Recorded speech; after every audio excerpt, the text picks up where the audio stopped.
Thanks for everyone being here. It's great to see so many students.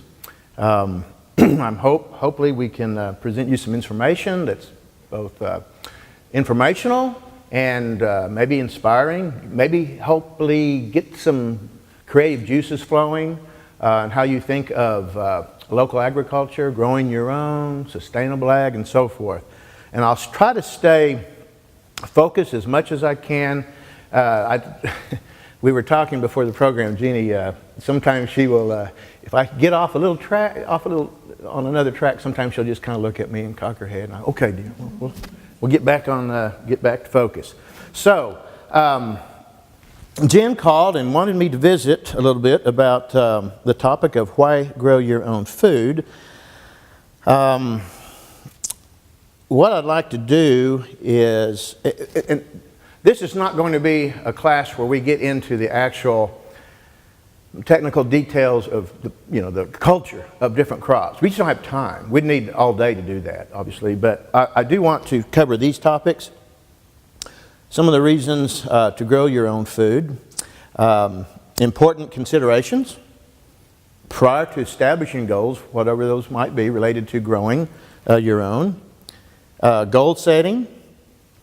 Small-scale livestock options, and I'm not a livestock specialist. I'm a horticulturist.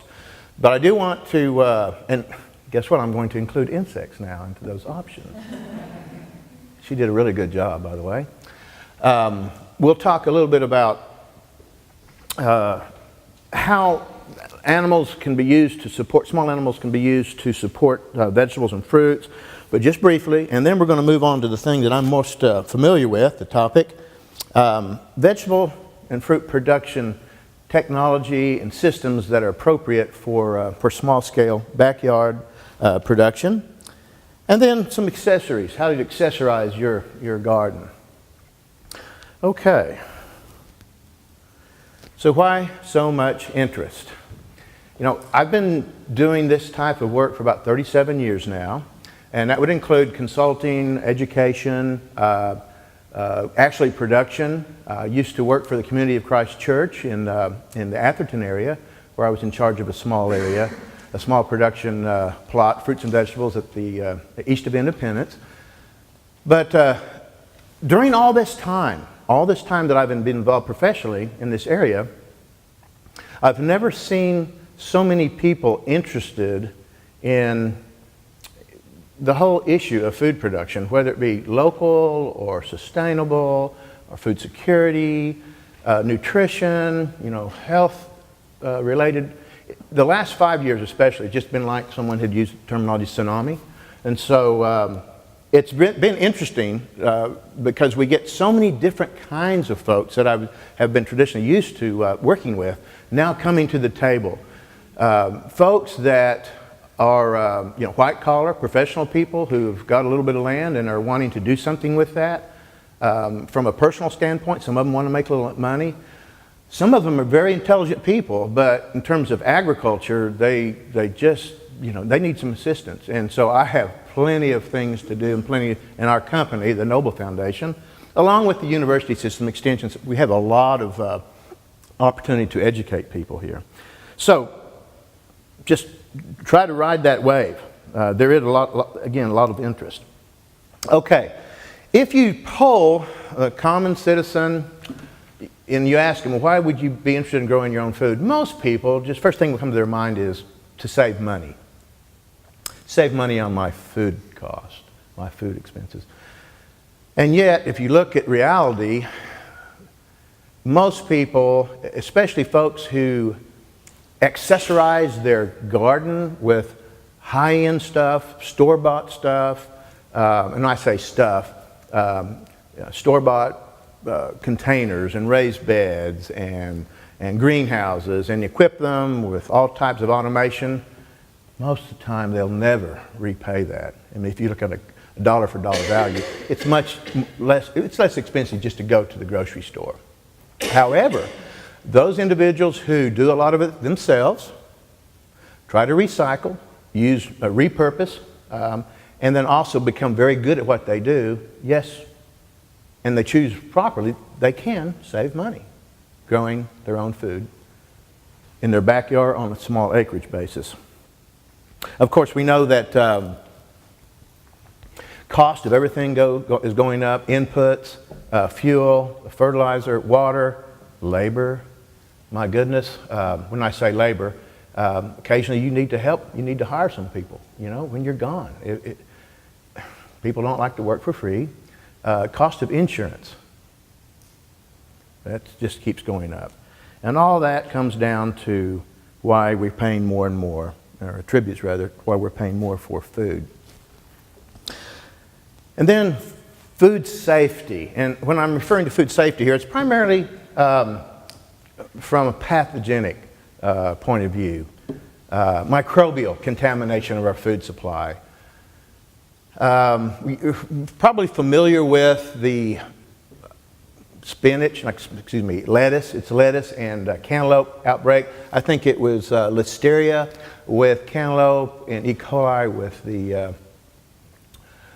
the spinach. Yeah, it was spinach.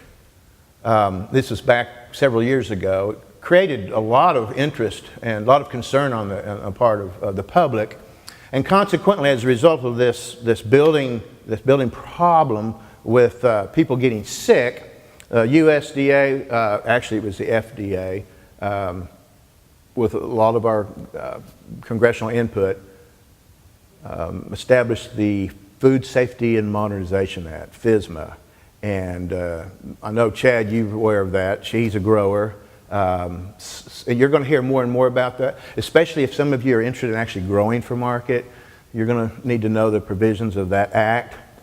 It is fully implemented at the present time, and different states they're in the process of hiring inspectors to go to the different farms, make sure people are in compliance in terms of how they grow food and how they handle food to make sure the public remains safe.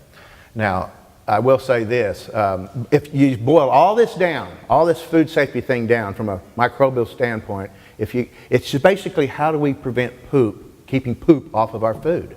That's what it's all about.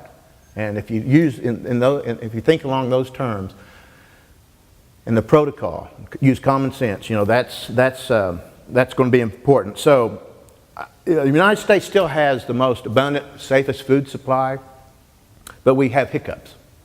And people are concerned about that. And that's another reason why people are wanting to grow their own food. They just don't know who handles. Of course, we have a lot of product coming from across the border. Some of these countries don't have the same standards, the same inspection system as we do. You know, so we're vulnerable there. Of course, pesticides. Fortunately, today, most of the products that we apply are very specified. The mammalian toxicity is very low. I know when I first started after school, we had some very effective chemicals, guys, and they would kill anything and everything, right? And that's really got us into a problem. So back just kind of into a corner. So what we have now available are products that some of them are natural, many of them are synthetic, but they're very, very targeted. Some of them are growth regulators. They actually change the nature, the metamorphosis of the insect, keep them from reproducing. But what I'm saying is, it's not as big a deal as it used to be. However, people are concerned with residue on their product, on their food. So if you are concerned about this, and you don't know who's growing your food, if you don't have a what's the name of your outfit again? Bear Creek? Big Creek Farm in the area, you know, and you know these folks, and you know they're not out to kill you, then yeah, you can buy locally, but otherwise grow your own. I was going to say Bear Creek. Whatever. No bears. No bears. All right, and then of course GMOs. There are a few vegetable varieties that are genetically modified, and they're done that way primarily for disease resistance and herbicide resistance. Most of the commodity crops that we consume, especially our livestock, are GMO products. And again, they have been modified for disease control and also for mainly herbicide resistant, you know, Roundup Ready soybeans, you all heard those types of things. And if that's objectionable to you, if you object eating frankenfoods or whatever, then grow your own or buy from somebody who you know their practices. And then food terrorism. This is actually one of the emphasis for the FDA in the coming years is food defense. Because we know that our food system is vulnerable. There are several points along the way that people who don't have our best interest in mind can sabotage our food system. So, just keep that in mind. This could be biological, or it could be some type of a chemical that could be introduced. It's not unprecedented. There have been situations where a disgruntled employee, has sabotaged or introduced something into a processing line, whatever. Hopefully this does not happen, but people are afraid. They are afraid, and so a lot of folks are growing their own. One other reason. Okay, now more positive. Nutrition. We all been told since we're this big, right, you need to eat your vegetables. I know I was raised that way, right? There are some other reasons why we should eat, but I know when I was a child, it was vitamins. Now we know that there's so many other beneficial ingredients in fresh fruits and vegetables. That we call those vitamins and nutraceuticals, and of course antioxidants, part of that. But we know that these things are very beneficial. They're documented. It's not make-believe. So we need to increase the consumption of fresh. And by the way, when I say a variety of different vegetables and fruits, and when they're not processed, when they're eaten whole, we have more of a synergistic effect, and it's really better for us when we do that. And the disclaimer here is I'm not a nutritionist, but I do read a little bit, and that's my story, and I'm sticking to that. All right. Childhood development. Healthy development. Behavioral development. And again, I'm not a psychologist, but I do know from my own personal experience, and again, reading and the testimonies of other people. Look at the picture of the young girl here with the hose. Imagine what's going through a child's mind. It's a whole new world. It's opened up to all types of creative thinking, and a mystical world, exciting, beautiful, wonderful world. And that's important in our development. Animals play a big part in that. And this is why I'm so impressed and so supportive of 4-H and FFA, because they emphasize this education component of agriculture to support educational development of young people. It's very, very important.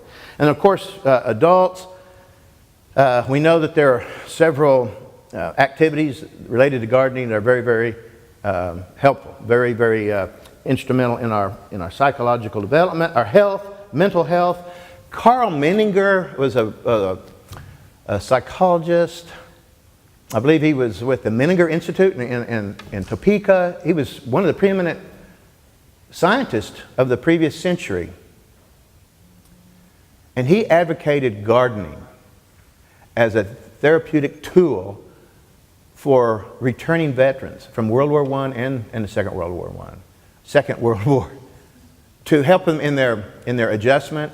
And there's something about raising an animal from an egg, or from a baby, inception all the way through, from planting a seed or a transplant, caring for that, watching that organism develop, harvesting, reaping the benefits, and then the death and recycling. It's very, he referred to it as a microcosm of our own lives. And we get wrapped up in that nurture, that experience. And that's why it's so good for our emotional, mental well-being. And then, of course, physical. I always like gardening because it's aerobic in nature. And that's hard. I'm a hardcore gardener at times. When getting in the soil, instead of using a tiller, I like to use my hands. I like to turn things. Now, obviously, a commercial basis, this is not necessarily practical, but as much work as we can do, we live in such an efficient, convenient society that sometimes it's counterproductive in terms of our health. We need to exercise. It's okay to sweat. It's okay to wear yourself out. It's all right. So you turn the soil, you dig it, you build the beds, you move the containers, you build the houses, You put the nets up, you might have to chase some animals away, and then you harvest, you prune. All those things are good for us physically. And then a sense of community and family. I had some of my best memories as a kid was going to Bixby, Oklahoma. It's on the Arkansas River with my parents to pick green beans or bring back some for Mom to can and to freeze. It was mainly canning back there at that time. And to sit around, and I can still remember, snapping beans, and our old our swamp cooler was going so we could halfway have a semblance of, we could enjoy snapping beans without sweating everywhere, all over ourselves. Snapping beans and the world turns. One of Mom's favorite sitcom, what do you call it? Not sitcom, it was a soap opera, yeah. And I remember snapping beans with her. And then sitting outside with our neighbors, shucking corn to freeze and throwing the earworm on each other, when they would come out of the tips. It was great. And then sitting in front, picking peaches, sitting on the porch with my friends and seeing who could mess our clothes up. We're just letting the juice run down our fronts. But the flavor and experience, I'll always remember those things. I think they were healthy experiences. All right. So, a few things to consider. We've talked about maybe why, some of the reasons we want to grow things, but before you do, let's look at some of these. Are you going to grow crops? Are you going to grow livestock, or both? Consider the space requirements. Obviously, you could put a bovine animal, a milk cow, a beef cow, a steer in your backyard, if the city would allow you to do that. But come on, how reasonable is that? How productive is that going to be? It's not really reasonable. So we need to think about our space requirements, what we're going to be growing, proper use restrictions. I know in Ardmore we cannot have poultry. Some communities will allow a certain number of chickens. No roosters, thank you, because they make too much noise. Most animals are objectionable because of the stink. And if they don't, I can understand that. But there's more and more pressure, Jen, on communities to allow people to raise some of their own meat and eggs in terms of, of the chicken. So, if you don't like the community, go out and do something about it. The restrictions, the ordinances, or maybe move. I don't know. If you want to have some livestock. Now, in terms of annuals or perennials, most perennials are obviously they're in the ground if you grow them in the ground, not in a container, but if they're in the ground, they're productive for a few months or weeks, and then they take up space. Space that something else could be used to produce a product. So, in most cases, perennials would be better if you're in tight, cramped spaces, grown in containers where you can nest them together or maybe move them off site for a while and then move them back when you harvest them or to a location. I know with hoop houses, we'll get into that a little bit later, that's probably the best way to go because it's very valuable space. You want to be able to use that space more efficiently. And then we have multiple harvests. Obviously, the more harvests you can make, the more useful that space is. A once-over harvest like sweet corn, not only does it take a lot of space to grow any substantial amount of corn, but it's once harvested and then you pull it up. And then you got to grow something else. So, something like greens, where you can keep harvesting them, tomatoes, something that's a multiple harvest crop. Brussels sprouts or broccoli versus cabbage, where you can continue to harvest that crop. Cabbage once over, So think about how you want to utilize that space. Let me see here. And then traditional exotic. There are a lot of things you can grow that are not traditionally grown, but think about the extra care that they might need. For example, bananas. Now in Oklahoma, we're not far enough south that we can grow them without protection. But some people like them, and so they move them into a hoop house. The issue there is, though, again, it's a perennial. It takes a lot of space, but it's an exotic. It takes special needs, could I be using that space for something more beneficial for me and my family? Only you can set those goals for yourself. All righty. Consume fresh or processed. If you want to process a lot, you better have a big backyard, or go ahead and form a community garden or garden cooperatively with somebody else. But you see where I'm going with that. End user. Of course, why grow your own? I guess it would denote yourself, your family. But what about friends? It's a lot of fun to take your product, your produce to church, to a neighbor. You know, it's just a lot of fun, a lot of satisfaction and joy from doing that. Some of you might choose to, in order to have some of those high-end products, high-end devices, technology in your garden, you might want to sell some. It's okay. But what are your goals? We're not going to talk about the actual business of producing crops, but I find a lot of my cooperators, people I work with, they like doing it so much, and in order to compensate themselves for a lot of outlay of cash, they start selling it. And they might start just people coming to the door. You know, you mind selling some of that? Find that with people who grow eggs for chickens, for egg, or hens for egg production. But then they acquire a larger piece, and pretty soon they're in the farming business. You know, it happens. Maybe you kind of follow some of these lines, or know somebody who does. Okay, resource requirements, labor, skill set. It's hard work. You guys, right? It's hot, even in Iowa. I know in Oklahoma, and I'm not getting any younger. Well, there's times when this is silly. I'm going to the house. You know, 105, humidity 60%. I'm going to take a break. But that's real. That's real life. So know your situation. Are you physically able to do the work? Know your limitations. Skill set. A lot of folks that call and ask, I'd like information on how to build a hoop house. Some of them might even be hobby houses, some of these houses. Some folks don't have the skill set to put those together. They're not mechanically acclimated, and they certainly don't, maybe physically can't handle it anyway. So we try to hook them up with somebody who can build it for them.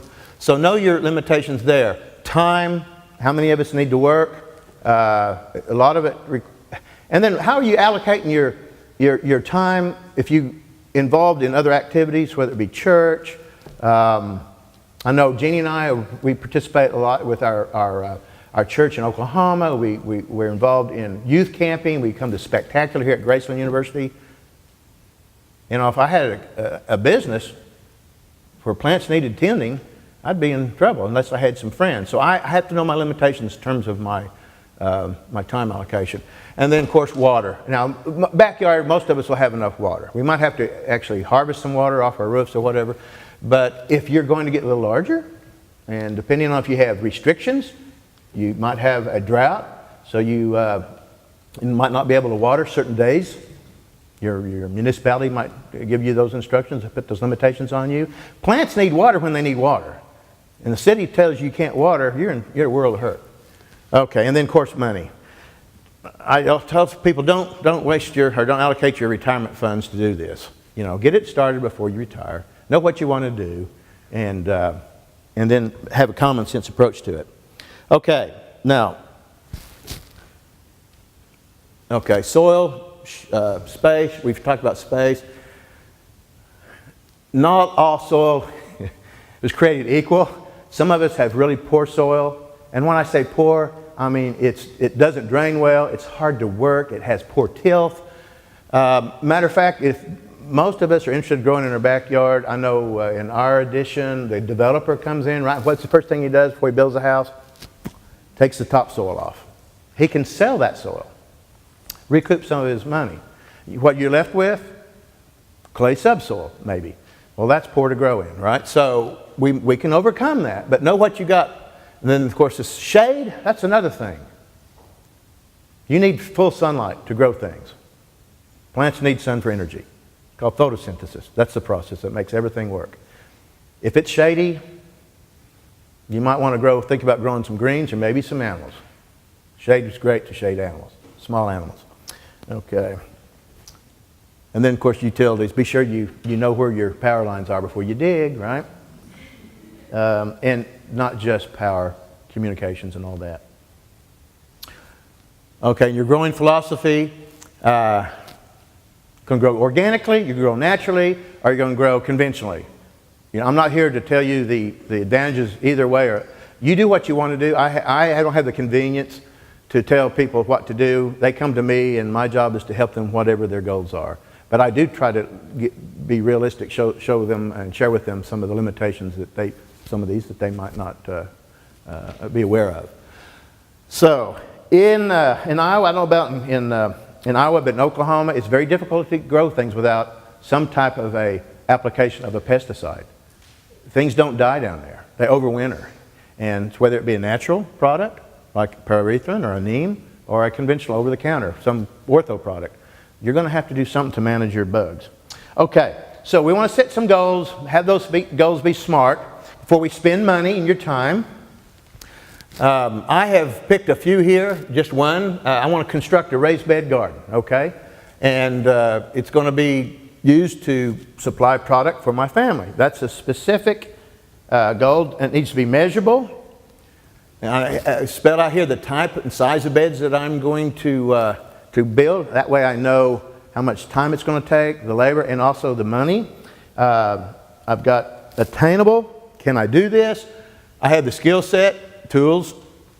We're going to do these out of recycled automobile tires so we can save money. I want to do this as cheap as possible, so I want to use something that will last a long time. We'll think about doing this. And then it needs to be relevant.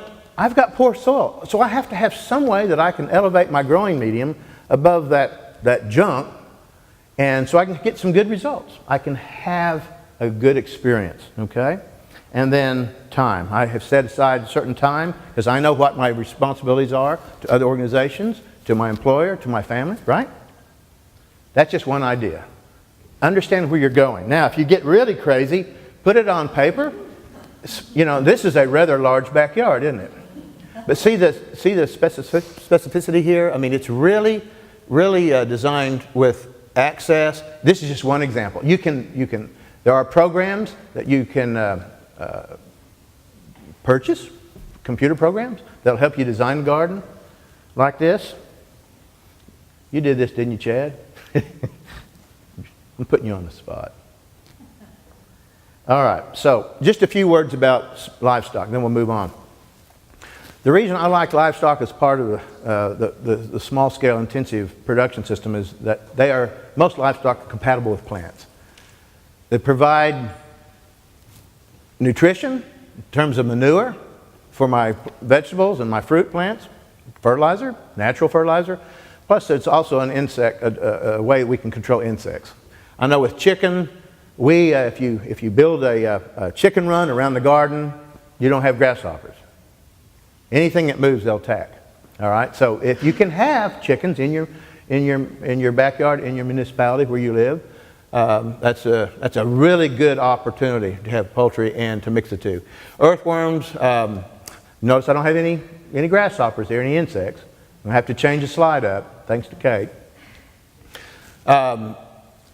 Bunnies, rabbits for fur and meat are a really good component. They go really well with earthworms. Most earthworm beds are below.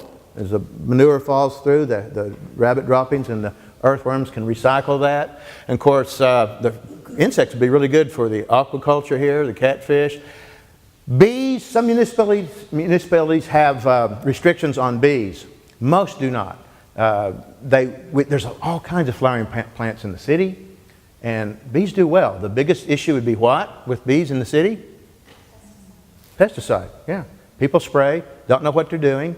They spray at the wrong time when their fruit trees are in bloom and the bees are working on them, and boom, bad news. So again, it's called responsible use, right, of our materials.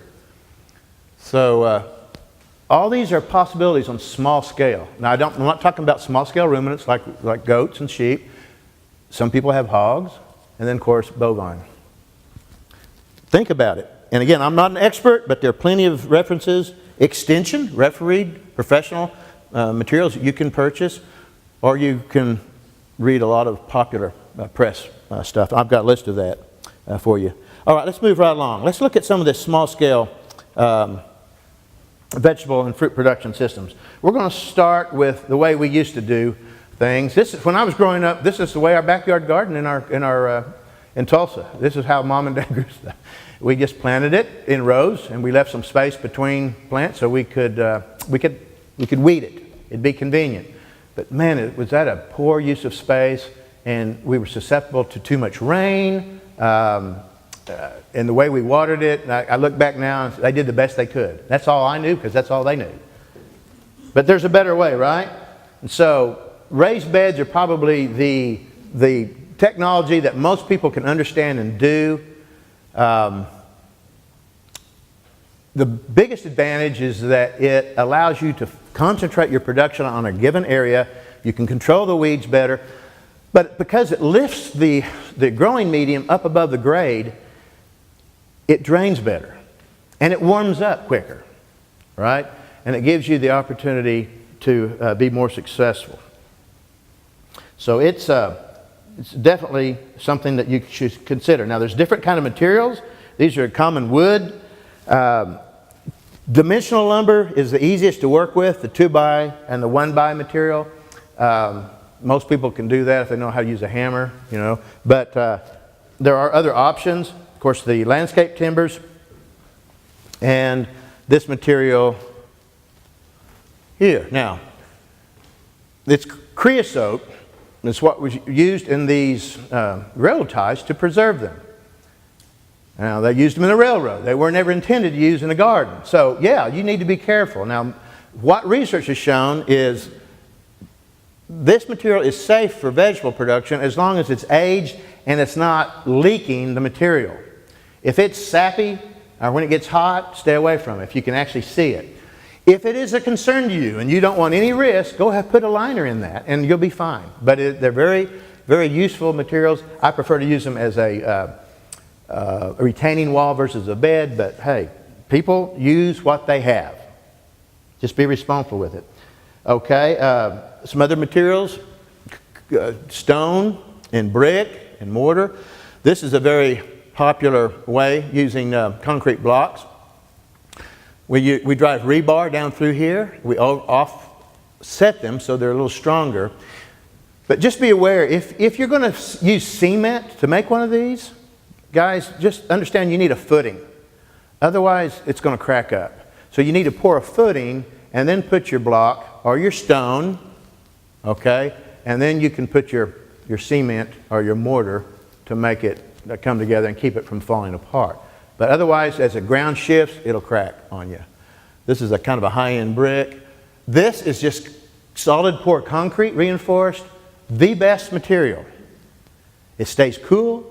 It's long-lasting, long service life, but it's expensive. Okay, you kind of get what you pay for in a lot of this.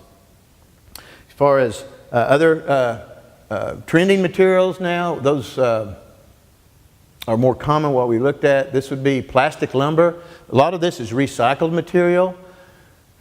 These are kits. Actually, this is a kit. Excuse me. This individual is really, really proud of that. That mimics, well, I don't know where he's going to move it. He's going to have to get some help move that out to the garden, isn't he? But the nice thing about this material is it doesn't degrade too much with UV light. And if it's recycled, if you're using recycled material, there's a sense of satisfaction doing that. But all different styles and shapes of this type of material. And you can stack this as high as you want. Let's see, corrugated metal. It wasn't designed for this use. It rusts through, but if you take precautions, it works pretty good. This is a kit you can purchase. This also is a kit. This is homemade, and this is homemade. This is actually one of our designs. Probably 15 years ago we came up with this. Sucker rod or rebar here. But the idea is to use you build a frame and you line it with corrugated metal. If you're going to do this, you probably would be well advised, well served to treat the inside with some type of a paint. I would like something like a pickup bed spray-on liner, or maybe some liquid rubber that you see advertised would work very well. It's expensive, but that would double or triple the life of this material. Again, it wasn't designed, but it's used quite a bit because it's easy to manipulate. Also, you want to make sure that if you use this is very sharp on the leading edge. You notice that all these have top caps around them. Even this has a little guard. It'll cut you. You'll get cut. You'll fall on that and cut yourself in two. So just take precautions. Okay, recyclable material. This is just some square bales, some small square bales. Straw is best. Doesn't have much weed seed in it, but it will all work if you learn how to grow in it. The idea here is that we can use this as a renewable source. You grow in it a year, it decomposes, it breaks down, you compost it, and you can put it back into another traditional garden or use it to start plants in the second succession of bales. I like this because it has a little ring around, or a little rail around it. It makes it really nice, confined. Pretty neat way to grow things. All right, I really get a kick out of the recycled, repurposed materials because I know a lot of people I work with do not have the funds to do it the way they want to. So I say, if you do it yourself, you can save a lot of money. If you use the right material, it'll last forever. Now, of course, these are pallets. It takes a little time to take them apart. This person took the pallet apart and made this beautiful bed fairly cheaply. If you have more time than money, consider this. All right? Now, this is a technique we developed about 25 years ago at the Noble Foundation. We know there's lots of these tires sitting in dumps. Most of them are illegal, right? And so what we wanted is a material that we could fabricate, do it ourselves, save money, that would last forever. And this is what we came up with. This is when I had hair here. Of course, you wouldn't know it. We would just take the sides of the tires off, cut them out with a saw, and you overlap the tread with sheet metal screws. And to install them, you just stretch them with a come-along and use some rebar, 3/8 inch rebar, to attach them to the ground. And our hoop house here has this as a liner. It's very, very, very, it's time consuming. And if you don't like working with tools in your hands, and if you actually pay somebody to do this, you're not going to save any money. If you do it yourself, you can save quite a bit of money. It works very well. And again, if you're into recycling and doing your own thing, consider this. Plans are on our website. Okay. People my age and older, maybe some younger, are always looking for a way to do this easier. And so I get comments, emails, why don't you have something on the web about building a bed that's waist high so I can utilize it without having to bend over? Well, this is my attempt at using recycled materials to build a tall bed. And I call this easy access bed, and that's my beautiful bride right here. She's my model. She gets all the credit when I do all this stuff, but this is made with, this particular bed is made with semi-truck tires. These are free. Nothing's free, right? But you got to go pick them up. And we tried to make it attractive. This could either be pallet lumber, or in this case, this was treated lumber that we purchased at the store. And this very, very useful bed, and this publication is available online if you're interested in doing something like that. This is the latest takeoff on that concept. This, I don't know what else to call this, just dirt cheap bed. This is a little shorter, and instead of using a liner, a corrugated metal liner, I just use regular tires, strips of tire. And again, I was trying to get this as cheap and basic to the philosophies I could. About $40 to build that bed there. And that is if you do it yourself, right? All this is DIY. Okay, let's move on to fruit trees. That takes up a lot of room. If you've got space, how are you going to grow these? Dave Wilson Nursery in California is suggesting this concept. It's high density planting, where you just plant a clump of fruit trees and you just prune the heck out of them. Everybody grows in rows for a reason. What reason is that? Thank you. You can tell you guys know a little bit about agriculture. Yeah, so you can get your equipment through there. Do we have tractors in our backyard? Most of the time not. So why don't we just plant them in clumps, prune them heavily, and we can plant several in a small area, but you have to prune. So let's take advantage of those clump plantings, high density plantings. How about vertical space along the periphery of our property? Apple trees and pears that have a certain blooming, fruiting habit, we call it spur type, where they don't grow as vigorously and produce their flowers in clumps or spurs. You can train them to this, and they'll stay that way and be productive, okay? So consider something like that. Grow vertically. And of course, in your beds, be sure that you have good quality soil in the beds. If small beds, you can buy bag soil, but that gets very expensive. So you order topsoil, and I don't know what it is like in where you live, but there are no standards on topsoil, guys, that I know of. When somebody says, I've got topsoil, you better go check it out, because it could be junk, it could be tight clay, it could be very coarse sand, which is no good either. So check it out, and you'll save a lot of money doing this way. If you don't know what it is, take it to your extension office, county extension office. They can analyze it, give you a texture exam on it, and then of course tell you what's in it nutrient-wise. Container gardening is probably the biggest, lately I've seen the biggest uptick in interest in container production. And it offers several advantages. One of them is it's site neutral. It's kind of like a bed, but even more flexible than a bed. You can take them anywhere, put them on concrete, right, on asphalt. And they're easier to control weeds and pests. If it's diseased, you take it out of the area so it doesn't contaminate other plants and destroy it. In the container, you can sterilize the container and reuse it. Efficient space utilization, in other words, we can move it around and we can take advantage of the available space that we have. Eliminates need for tillage. I don't like using power equipment in a small space. It's noisy. I like to listen to birds singing when I'm gardening. And I try to do it to where I can eliminate all the weed control and pest control that I can. There was another one on there. We're running a little short on time. Let me keep going. Any kind of container will work. Ideally, the taller containers are better. You'd like a container as tall as it is wide so it will drain right. Remember, a container has a bottom in it. A raised bed does not. And so, sometimes there's these hybrid things. You don't know what to call them. But typically, we have drain holes in all of these. Some of this material, again, you can repurpose. So many different kinds. We can even take bags that the soil comes in, cut them, put a drip irrigation system on it, and be very successful as long as we know how to manage them nutritionally. Vertical containers, again, take advantage of small space, grow up. These are a commercial system here. A lot of schools are starting to use these in outdoor education gardens.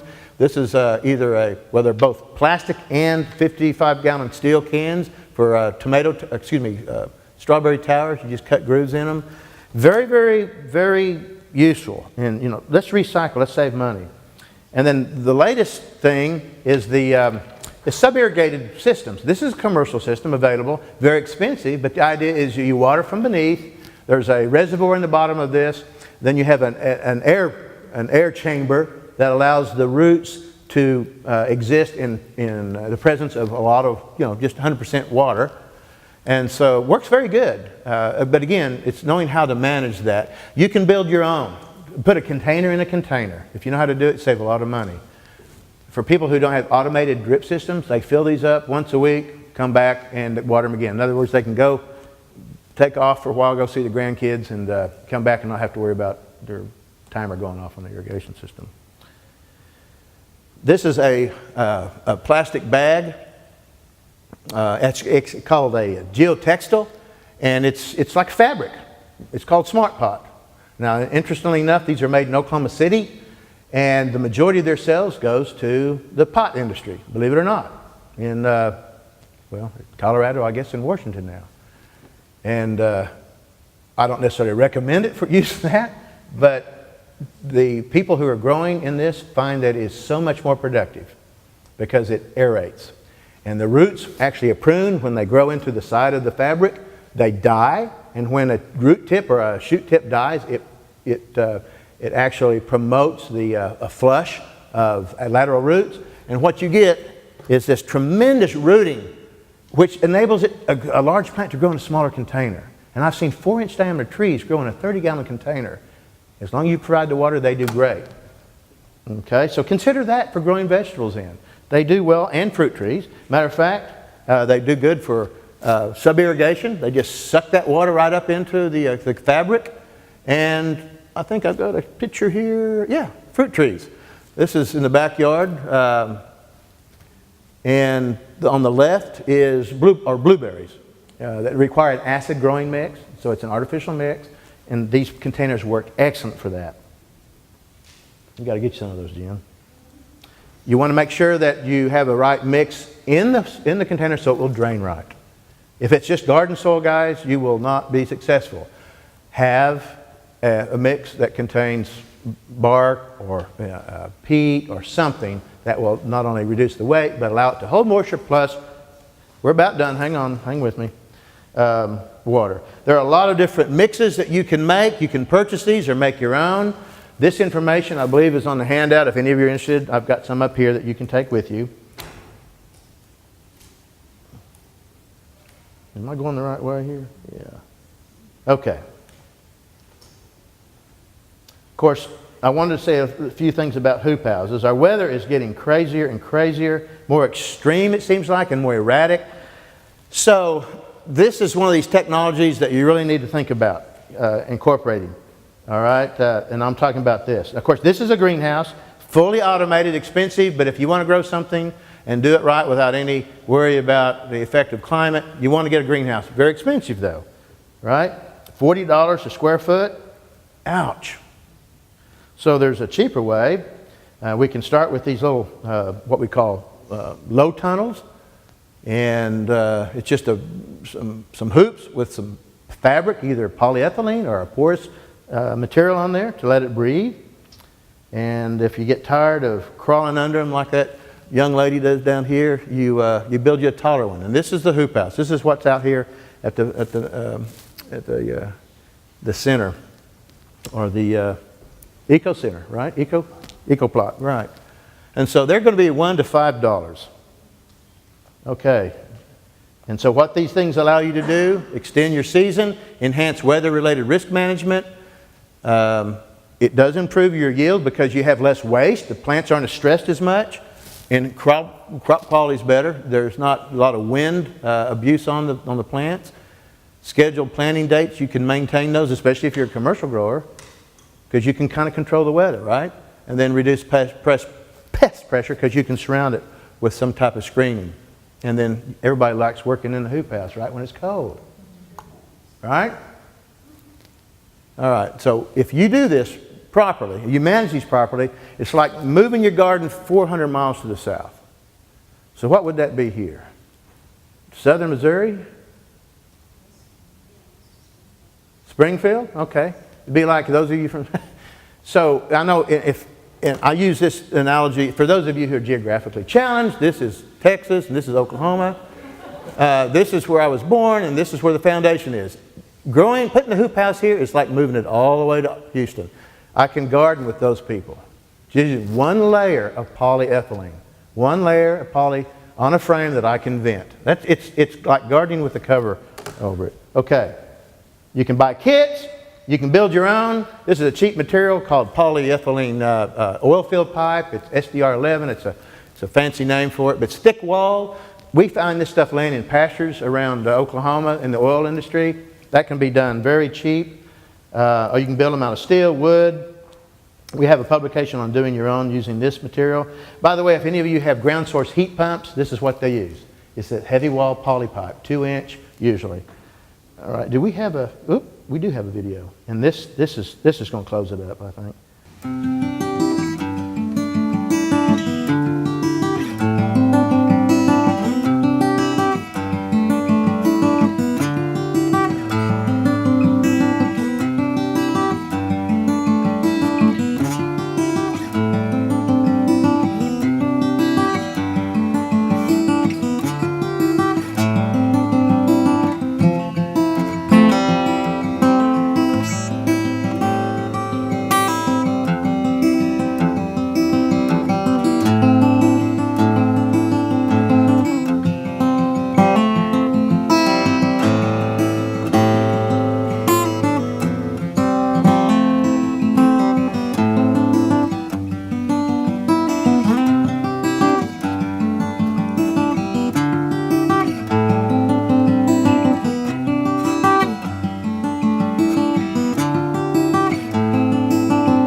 Okay, so anybody recognize anybody in there? That's new generation of gardeners here. Okay, that was fun. That was absolutely a kick. Well, it was hard work, but it was worth it, right? Okay, just a few accessories, guys. You need somewhere to store your stuff, right? Lock it up. Keep kids away from anything you might have in there that's dangerous, whether it be a tool or a pesticide or whatever. Get you a compost bin. Compost your materials, all your waste stuff. So important. Recycle, recycle, recycle. Food safety. Right? Hook up something, design something where you can process, get some of this dirt off of, soil off of the product. You can prepare it however you want to. If it's your own business, the government is not going to be interested in that. It's when you do it for sale for someone else, how you carry that. Storage, this is a kind of a unique deal. Put your root crops, let the soil, the coolness of the soil help store this material. Just some ideas. Hail is a problem in Oklahoma. Occasionally I know you get some in Iowa. Some hail netting, you can cover your whole garden with this. Again, what are your priorities? It also is a great insect and bird barrier. Matter of fact, I have a garden here that the whole thing's covered. Keeps the, well, we can eat those now, but the birds, you know, keep those out. And then deer everywhere. We were stayed with the Simpsons last night, and I guess you had 30-something deer. What? I think 13 is the highest at one point. Okay, he said 33. I guess I need to talk to him. Anyway, we have hogs also, and they'll run through this material, feral hogs, but you get the idea. Sometimes the critters will eat you alive. They eat everything you have, so you got to fence them out. And then rainwater, we collect a lot of water. In Ardmore, we can collect 22 gallons during the season per square foot. That's a lot of water. It's good quality water. It's great for growing transplants. We need to get you one of those out there. All right. Okay, here's a few, and we're done. This is some really nice. I just pulled some of these off the internet. This is none of my stuff. That's a high end. Isn't that beautiful? My goodness. Look at that. Look at the different accessories there. You know, compost, storage, a little hoop house, greenhouse there on the south facing. And then another one. This is kind of more, this would be something like it would be around Lamoni, I think. It's more out in the woods.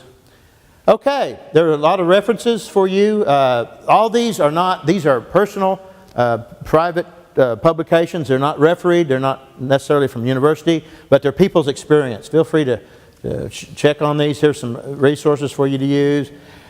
Thank you very much. I'm done. Whew, made it.